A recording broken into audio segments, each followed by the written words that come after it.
This is America in the Morning from Westwood One. Good morning, I'm John Trout. It's Thursday, September 5th, 2024. Here's what's coming up on America in the Morning. Another school shooting in America and a 14-year-old behind bars. There was an active shooter on this campus. I'm Clayton Neville. Kamala Harris touts plans to help small businesses while Trump holds a town hall in Pennsylvania. I'm John Stolnis. New York Governor Kathy Hochul says fired aide Linda's son betrayed America's trust, forging my signature on documents. Julie Walker, New York. 2 wildfires are happening across the country, one in the West and the other in the Midwest. I'm Haya Panjwani. On Wall Street, markets are coming off a modestly mixed day. Investors are on hold for the August jobs report coming Friday. I'm Jessica Ettinger. A former first son's first day in college. Boeing says it will fly its empty capsule back to Earth soon. I'm Ed Donahue. All ahead on America in the Morning.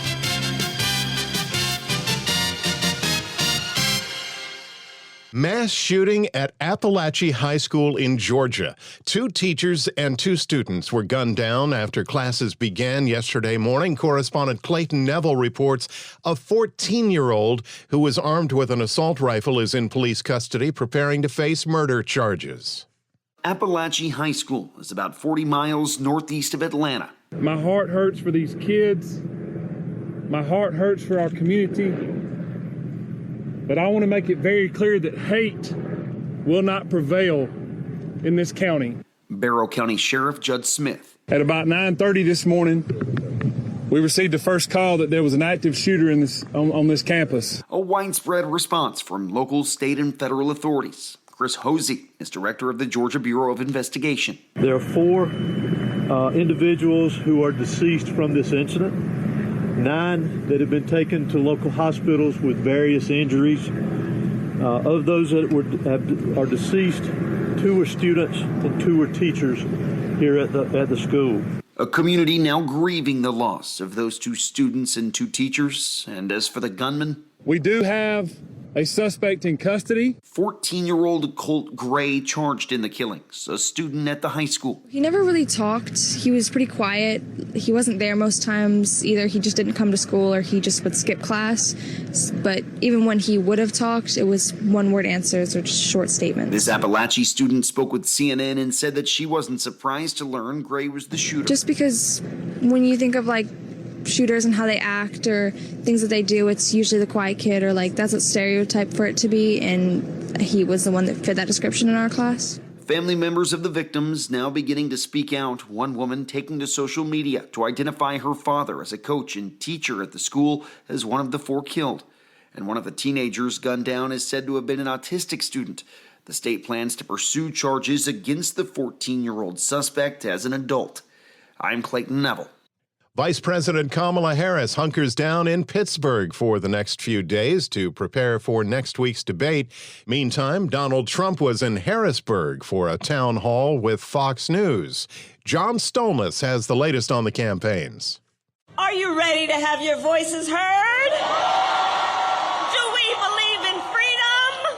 The vice president rallying the crowd of supporters during her stop to the Granite State, explaining her plan to ease the tax burden on Americans who want to start a small business. The current tax deduction for a startup is just $5,000. Part of my plan is we will expand the tax deduction for startups to $50,000. It's essentially a tax cut for starting a small business. Harris said middle-class Americans need more help in getting small businesses off the ground. My plan will make our tax code more fair while also prioritizing investment and innovation. So let us be clear. Billionaires and big corporations must pay their fair share in taxes. Former President Trump spent the day in Harrisburg, Pennsylvania, taping a town hall event with Fox News' Sean Hannity, warning Harris would tax Americans to the point of economic ruin. If you let the Trump tax cuts expire, which she wants to do, she wants to terminate them. If you do that, you will suffer the biggest tax increase in history, on top of which she wants to add a lot of tax. This country will end up, and I've said this a lot, and I mean it, this country will end up in a depression. And he hit Harris for changing her position on fracking, a vital part of the economy of the all-important battleground state. You can't take the chance. You have no choice. You've got to vote for me. You've got to vote for me. You got to. Republican former Congresswoman Liz Cheney, one of the GOP's most ardent critics of Trump, announced in a town hall last night at Duke University that she will vote for the opposing party's candidate this fall. As a conservative, as someone who believes in and cares about the Constitution, I have thought deeply about this. And because of the danger that Donald Trump poses, not only am I not voting for Donald Trump, but I will be voting for Kamala Harris. Later today, President Biden steps in for Harris for an economic speech in Wisconsin. Trump speaks at the Economic Club of New York. I'm John Stolnis. The top stories of the day are sponsored by Sleep Number. It's Sleep Number's biggest sale of the year. Save 50% on the Sleep Number limited edition smart bed, only at a Sleep Number store or sleepnumber.com. Governor speaks out on former staffer's connection to the Chinese government. When America in the Morning continues after these messages.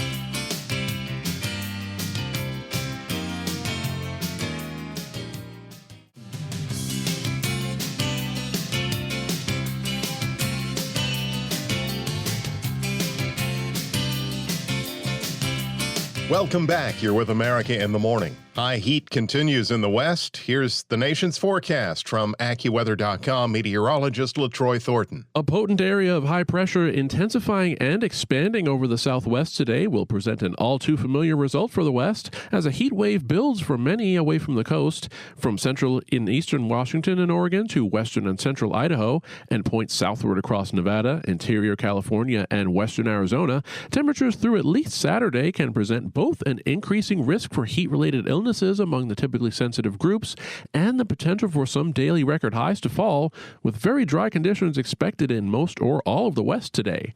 However, a disturbance sinking southward can spark some thunderstorm activity for parts of Colorado and New Mexico. To the east of there, a cold front will track across the northern plains toward the Midwest later today. This feature means showers and thunderstorms from the upper Midwest to the central plains and cooler air in its wake across the Dakotas and parts of eastern Montana. Otherwise, a tropical rainstorm centered over western sections of the Gulf of Mexico will bring another round of repeated downpours today across the Gulf Coast states and some inland parts of the South, including much of Louisiana and Mississippi and perhaps even southern Arkansas. These heavy showers and embedded stronger thunderstorms can bring flash flooding to these zones, leading to difficult travel in low-lying areas. Much nicer weather can instead be expected from New England through the Mid-Atlantic and the Tennessee and Ohio River valleys, where another day of high pressure means a good deal of sunshine with tolerably low temperatures and humidity levels. In Philadelphia, expect sun mixing with clouds and a high of 79. For Houston, a mostly cloudy and wet day is in store with showers and thunderstorms and a high of 84. That's the nation's weather. I'm AccuWeather.com meteorologist LaTroy Thornton. Remember, follow us wherever you get your podcasts. Apple, Spotify, Amazon, and YouTube. Just search America in the Morning in your favorite listening app. I'm John Trout. New York's governor is speaking out about a former aide now charged by the Justice Department with being an agent of the Chinese government. Correspondent Julie Walker reports. This individual who served in my administration 15 months was fired by this administration, and we reported immediately to law enforcement. And in the meantime, we've been helping the Department of Justice for many months, and will continue to work with them. New York Governor Kathy Hochul says fired aide Linda's son, who also worked under Governor Andrew Cuomo and is charged by the feds with being an agent of the Chinese government, betrayed America's trust. Lying and misleading to these administrations, breaking our ethics rules, and even forging my signature on documents. The feds say, among other things, Son drafted unauthorized invitation letters to get visas for Chinese officials, shaped messaging to align with China, and allowed a Chinese consulate official to listen in on a conference call about COVID. Speaking with a high-ranking State Department official, and I had conveyed my desire to have the Consul General from the People's Republic of China in the New York mission expelled. The feds say Son got millions from China for her efforts and charged her husband, Chris Hugh, with laundering the cash. Both pleaded not guilty. Julie Walker, New York. Well, even as we head toward fall, growing wildfires in California and South Dakota are keeping people on edge. Correspondent Apalachee reports. A growing Northern California wildfire has forced hundreds of people to evacuate as a heat wave has threatened to make fire conditions worse across the state. The wildfire was uncontained in a remote mountain community called Sierra Brooks. Authorities expanded evacuation orders after strong winds pushed flames through dry brush and timber. Meanwhile, another wildfire kept residents of South Dakota's second largest city on edge. In South Dakota, the battle to contain the first Thunder fire got a boost from cooler weather and lighter winds as residents of nearby Rapid City kept an eye on the progress of firefighters. I'm Panjwani. The TikTok scam landing people in jail. When America in the Morning continues after these messages.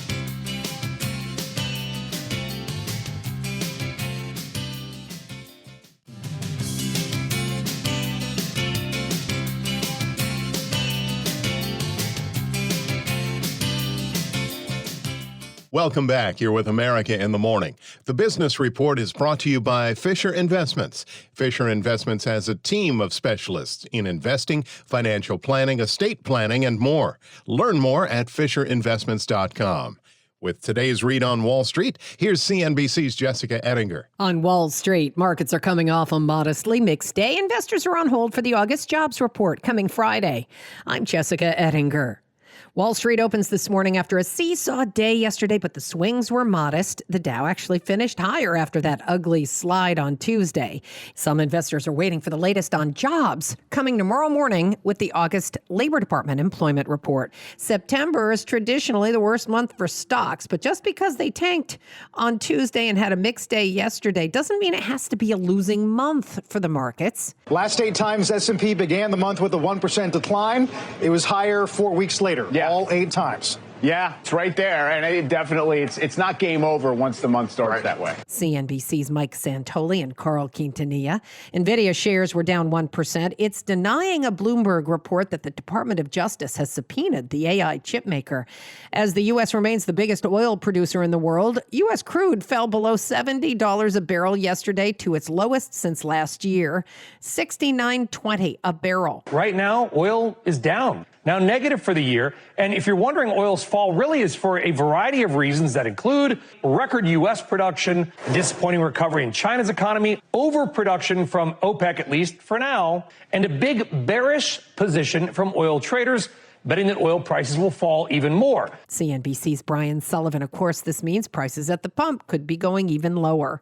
U.S. steel shares were down yesterday on a report the White House is preparing to block its takeover by Japan's Nippon Steel. The Rite Aid pharmacy chain has exited bankruptcy after shedding underperforming stores, according to Retail Dive. Molson Coors, the latest company to slash diversity, equity, and inclusion practices. What's going on with the TikTok bank fraud trick? You know, people are getting arrested. That's what. Consumers who've been trying the TikTok bank fraud trick are now being rounded up by law enforcement. Users deposited fake checks and withdrew cash immediately, exploiting what turned out to be a temporary glitch in Chase ATMs. A Chase spokesperson told CNBC, quote, "We are aware of this incident. It has been addressed. Those who attempted to take advantage of the glitch were soon locked out of their accounts. Many of those who did it posted about it on social media." These are people that had accounts? Yeah. Yes. So you're committing fraud on your own bank, on your own account? Yes. CNBC's Leslie Picker and Brian Sullivan. On today's watch list, we get earnings from Broadcom and DocuSign. We find out how many people applied for unemployment benefits last week, and we get the ADP jobs report on private sector hiring for August ahead of tomorrow's Labor Department employment report. And the NFL season opens tonight. Super Bowl champion Kansas City Chiefs hosting the Baltimore Ravens at Arrowhead on our sister network, NBC. Also on this medium, on the Westwood One Radio Network. Hope for astronauts stuck in space when America in the Morning returns after these messages.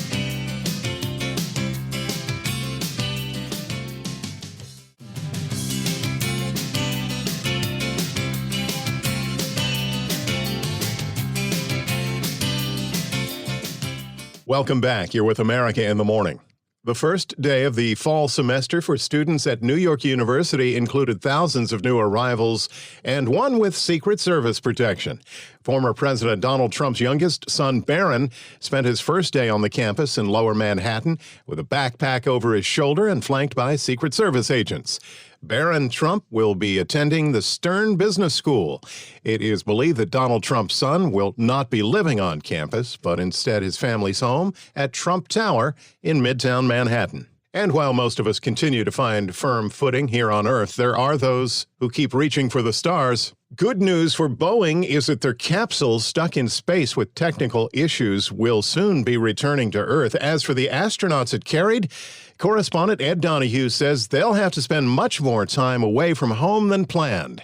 Boeing says it will fly its empty capsule back to Earth soon. But the two astronauts who took the Starliner to the International Space Station are going to stay behind. NASA says the capsule will undock late Friday with empty seats. It's fully automated and is expected to touch down in New Mexico's White Sands Missile Range 6 hours later. Butch Wilmore and Sonny Williams will ride home with SpaceX in February, 8 months after launching on what they thought would be a week-long test flight. Boeing has had problems with thrusters and helium leaks. It keeps delaying Starliner's return. NASA hired Boeing and SpaceX a decade ago to ferry its astronauts to and from the space station after its shuttles retired. I'm Ed Donahue. America in the Morning for Thursday, September 5th, 2024 is produced by Jeff McKay. Senior producer Kevin Delaney. I'm John Trout. This is Westwood One.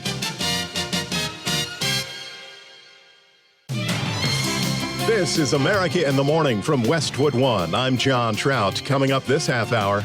A student opened fire at a Georgia high school and killed 4 people. He will be charged with murder and he will be tried as an adult. I'm Haya Panjwani. The White House is again urging Congress to act after another mass shooting. Sagar Meghani, Washington. The DOJ going after alleged election interference linked to Russia. I'm Clayton Neville. Liz Cheney says that she will not be voting for Donald Trump and will instead be voting for Kamala Harris. I'm Lisa Dwyer. 9 states now paying under $3 for gas, and a long-awaited murder trial now underway in Colorado. The cast of the next season of Dancing with the Stars is ready to take the stage. I'm Kevin Carr. We're back after these messages.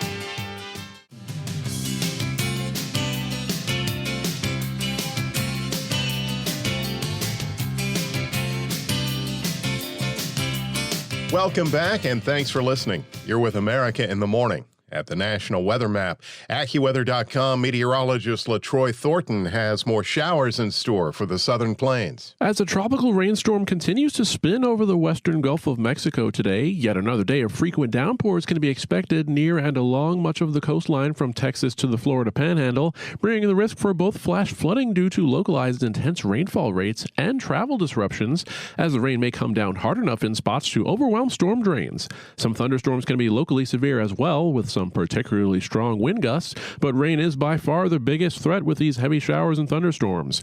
In the west, the latest in a string of regional heat waves rolls on today, with high pressure anchored over the southwest that will funnel hotter air northward from parts of Arizona into the Pacific Northwest into the start of the weekend. Areas away from the west coast to as far east as southern Idaho and perhaps western Utah can have daily record highs challenged in some spots more than once through the end of the week, with completely rain-free conditions expected for much of the region, not providing much of a chance for relief from the extreme temperatures. By contrast, a cold front pushing across the northern plains into the Midwest today will bring both cooler air in its wake and showers and thunderstorms along its path, with some wet weather in store from Minnesota and the upper peninsula of Michigan, south and west to Nebraska and Kansas. A separate piece of energy diving southward can spark some thunderstorms today from Colorado into eastern New Mexico. Otherwise, dry conditions reign supreme from the interior southeast and the Great Lakes region through the mid-Atlantic and the northeast, with strong high pressure centered off the coast to promote low humidity, sunshine, and comfortable temperatures. With the weather across America, I'm AccuWeather.com meteorologist LaTroy Thornton. Follow us wherever you get your podcasts: Apple, Spotify, Amazon, and YouTube. Just search America in the Morning in your favorite listening app. I'm John Trout. 2 students and 2 teachers went to classes Wednesday morning and never came home. Victims after a teenage gunman blasted his way through a Georgia high school. As correspondent Haya Panjwani reports, police have in custody a 14-year-old who'll be charged with murder.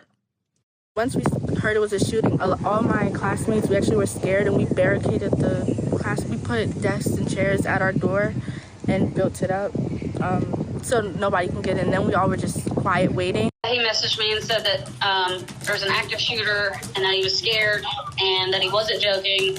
I tried to call him, he didn't answer, so I just texted him and said I'm leaving work, and I drove straight to the school. We will have grief counseling available for our community every day this week and thereafter as we support each other through this terrible event. A student opened fire at a Georgia high school and killed 4 people, sending students scrambling for shelter in their classrooms and eventually to a football stadium. There are 4 individuals who are deceased from this incident, 9 that have been taken to local hospitals with various injuries. Of those that are deceased, 2 are students and 2 are teachers here at the school. Chris Hosey, the director of the Georgia Bureau of Investigation, shared details. He is a 14-year-old student here at the high school. Again, he has been taken into custody. He will be charged with murder and he will be tried as an adult. Barrow County Sheriff Judd Smith says this hits close to home for him. I was born and raised here. I went to school in this school system. My kids go to this school system. I'm proud of this school system. My heart hurts for these kids. My heart hurts for our community. But I want to make it very clear that hate will not prevail in this county. Students in the Barrow County School District will be getting the rest of the week off, but school officials said grief counseling will be offered to the students. Authorities added that the investigation is very active. Sheriff Smith said they have the community's back as they continue to learn more details. And know that love will prevail. I'm Haya Panjwani. After the shooting, the White House demanded Congress do something. Washington correspondent Sagar Magani reports. Enough is enough. And I cannot say this enough, which is enough is enough. We cannot allow this to happen in our communities. We cannot allow this to happen in our schools. Spokeswoman Karine Jean-Pierre says it should have been an exciting return to school. But instead, we're seeing yet another horrific shooting. In a statement, the president calls it senseless, re-upping calls for Congress to move. We continue to call on Congress to do something, We need universal background checks. We need ban assault weapons and high-capacity magazines, require safe storage of firearms, invest in violence prevention programs, and pass a national red flag law. On the campaign trail in New Hampshire, our hearts are with all the students, the teachers, and their families, of course, and we are grateful to the first responders and the law enforcement that were on the scene. But this is just a senseless tragedy on top of so many senseless tragedies.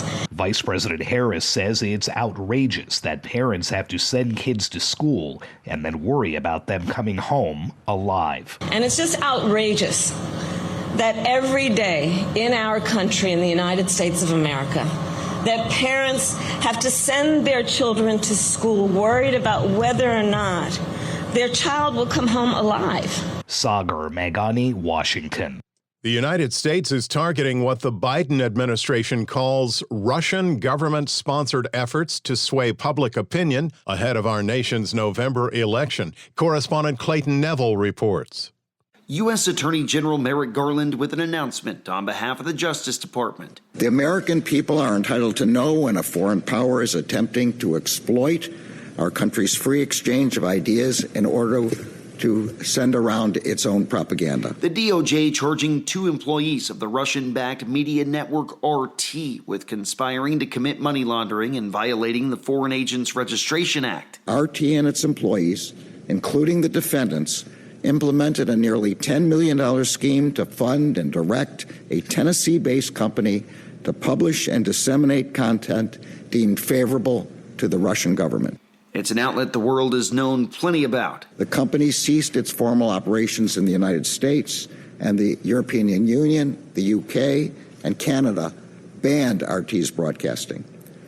But as RT itself has boasted, the government of Russia continued to use RT to direct disinformation and propaganda. White House National Security Communications Advisor John Kirby said that the alleged influencing was happening online and across America. All of this activity was designed to funnel disinformation through outlets and social media influencers that a certain number of Americans find credible. Kirby made clear that RT is no longer just a propaganda arm of the Kremlin.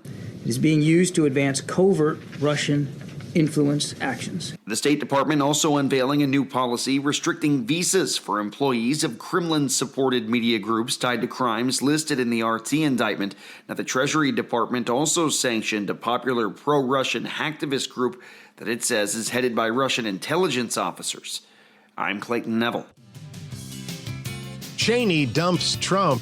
And tech company sidelined over no AI. Those stories and more when America in the Morning continues after these messages.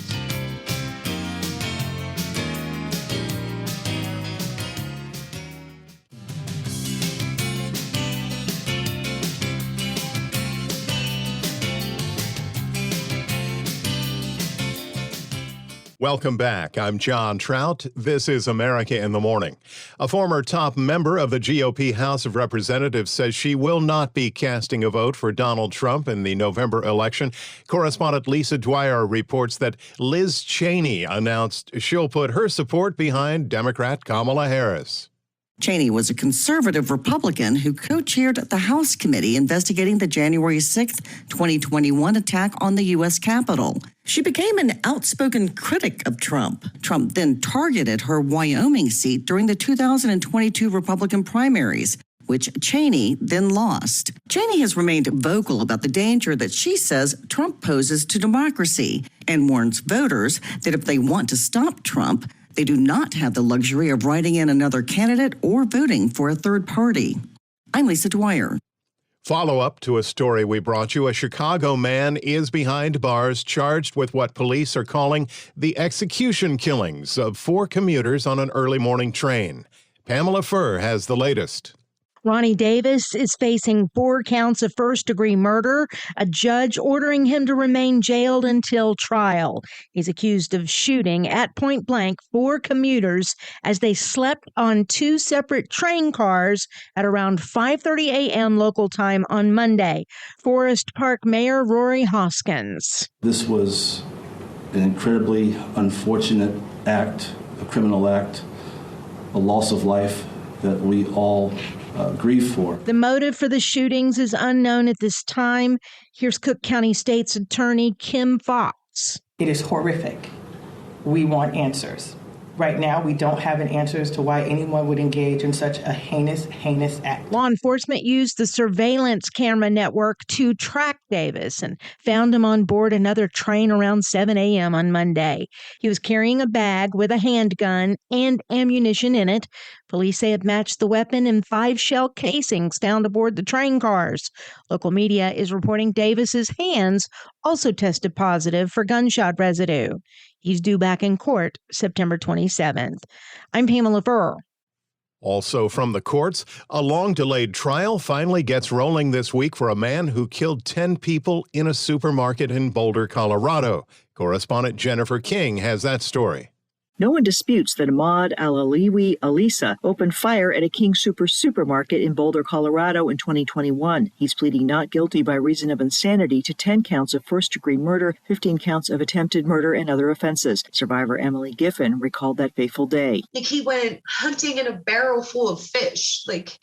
Nobody was prepared. Prosecutors will argue Alisa had been planning the shooting, researching things like what kinds of bullets are the most deadly and information about the Christchurch attacks in New Zealand. The defense plans to focus on his mental state, and the trial was pushed back several times until a judge found him competent last October. Also expected expert testimony and previously unreleased surveillance video. Members of Alisa's family are listed as potential witnesses. Court filings cite relatives who say he thought he was being followed by the FBI and would talk to himself. Robert Olds, whose niece Nikki was shot at close range near the store entrance, says he's certain Alisa knew what he was doing. I hope he goes to prison for the rest of his life. I'm Jennifer King.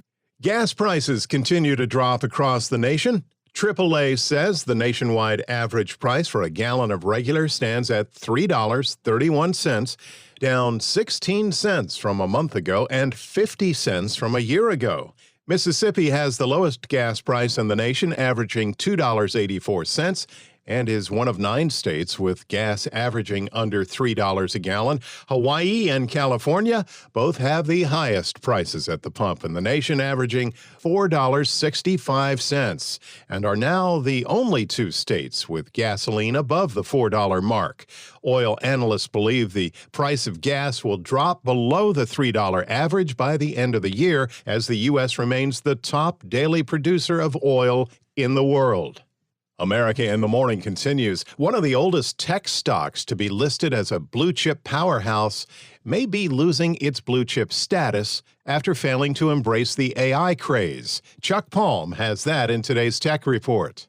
Computer chip manufacturer Intel in danger of losing its blue chip status on the Dow. Some analysts believe this is due to the fact that Intel missed out on the artificial intelligence boom after passing on an opportunity to invest in OpenAI. Intel has had a difficult year with a nearly 60% decline in the company shares and has made it one of the worst performers on the index. The computer chip powerhouse shares have slid an additional 7% on Tuesday amidst a broader market sell-off, with the semiconductor index showing a nearly 6% loss on the greater chip sales globally in July. Desperate for a turnaround, Intel suspended dividends and announced layoffs affecting 15% of its global workforce. On the flip side, Nvidia shares are up 160% this year and may be the likely candidate to replace them on the index. Intel CFO David Zinsser said they do have a plan for recovery as part of the billions of dollars from the U.S. CHIPS Act, but will not likely see the money till the end of the year. For more tech news, follow me on X at Chuck Palm.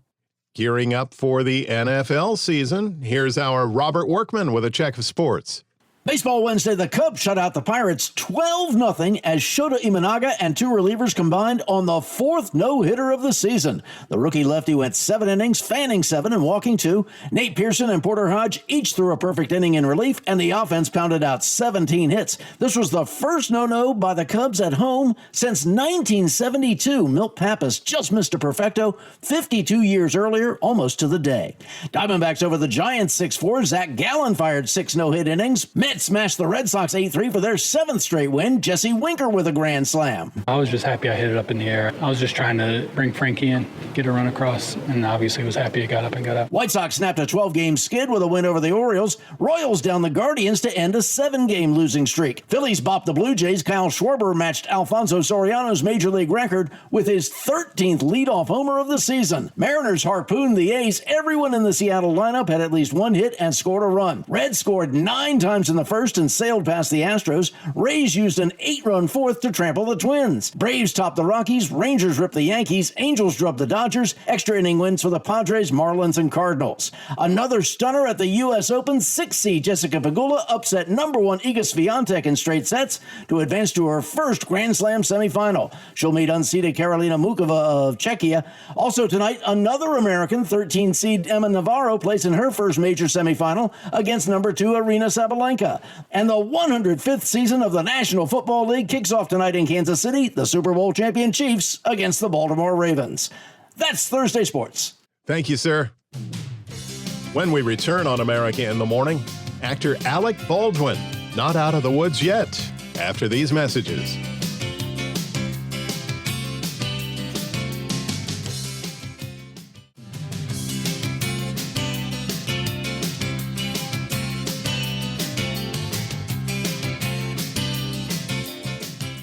This is America in the Morning.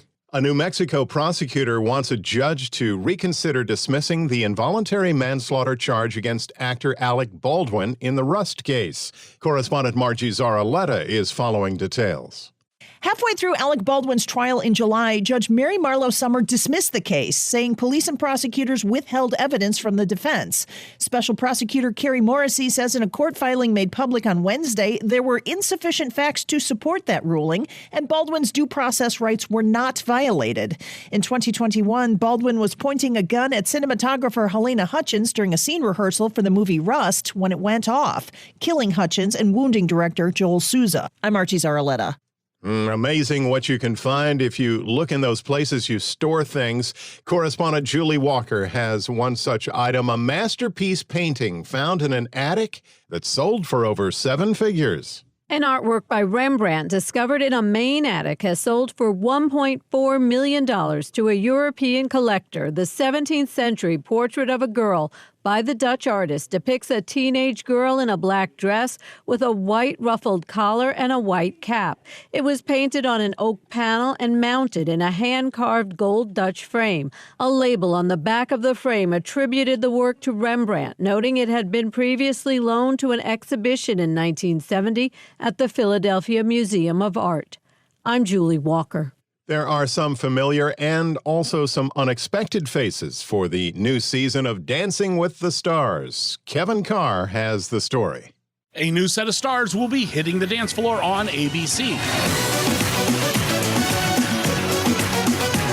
Yesterday on Good Morning America, the new cast of Dancing with the Stars was announced. We already know about pommel horse Olympian Steven Nedorozic. Other competitors include another Olympian, television and movie stars, reality show celebs, athletes, and an unexpected convict. It's Jen Trance, supermodel Brooks Nader. Watch out, world, for Dwight Howard, zombie star Chandler Kinney, Ilona Moore, The Bachelor's Joey Grozade, wide receiver Danny Amendola. Get ready to cha-cha with Phaedra Parks. Stars of the big and small screen you'll recognize include Eric Roberts, TV royalty Tori Spelling, and Reginald VelJohnson from Family Matters and the Die Hard films. More notoriously, con woman Anna Delvey found her way onto the stage from House Arrest, with the show describing her as a, quote, notorious ankle bracelet fashionista. You think you know me, but you don't. Last season's hosts, Alfonso Roberto and Juliana Huff, return with Carrie Ananaba, Bruno Tonioli, and Derek Huff as the judges. The show will premiere on ABC and Disney Plus on September 17th at 8 p.m. Eastern, streaming the next day on Hulu. New episodes will air every Tuesday. I'm Kevin Carr. America in the Morning for Thursday, September 5th, 2024 is produced by Jeff McKay. Senior producer Kevin Delaney. I'm John Trout. This is Westwood One.